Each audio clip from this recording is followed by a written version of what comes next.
बघूया आता फिटिंग करून कसा वाटतो।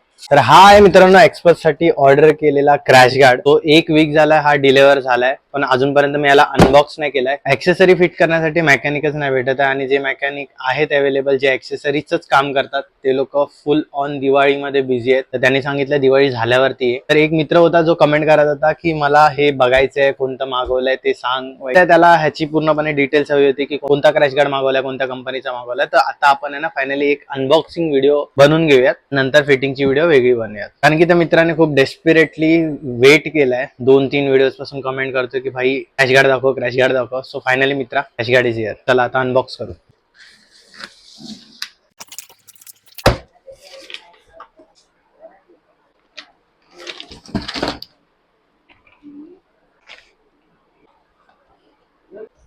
तर ह्यातला एक आता मी तुम्हाला अनबॉक्स करून दाखवतो आणि दुसरा पॅकेट मध्ये तसंच राहू दे। मस्त पॅकेजिंग मस्त आहे। हा बेसिकली एक मोटोटॉर्क कंपनी आहे बँगलोर बेस्ड। त्यांचं ऍक्सेसरीजच पूर्णपणे मॅन्युफॅक्चरिंग आहे। त्यांचं मला डिझाईन सुद्धा आवडलेलं, क्वालिटी सुद्धा आवडलेली आणि त्यांचे रिव्ह्यूज सुद्धा मला खूप आवडलेले। डिटेल्स मी तुम्हाला सांगतो, पहिला अनबॉक्स करून घेऊया।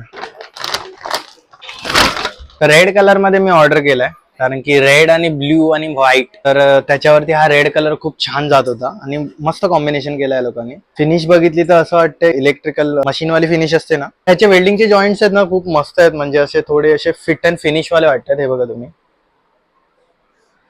ओव्हरऑल फिनिश आणि वेट वगैरे मस्त वाटतंय। जास्त एक्स्ट्रा वेट पण नाही वाटत आहे, नॉर्मल आहे, मिनिमल आहे, छान आहे। त्यात सिंगल स्टिकर लावलाय, जास्त पण असं काय स्टिकरिंग झगामगा नाही केलाय। 3 जॉईंट्स आहेत, 1, 2 आणि आय थिंक इकडे 3।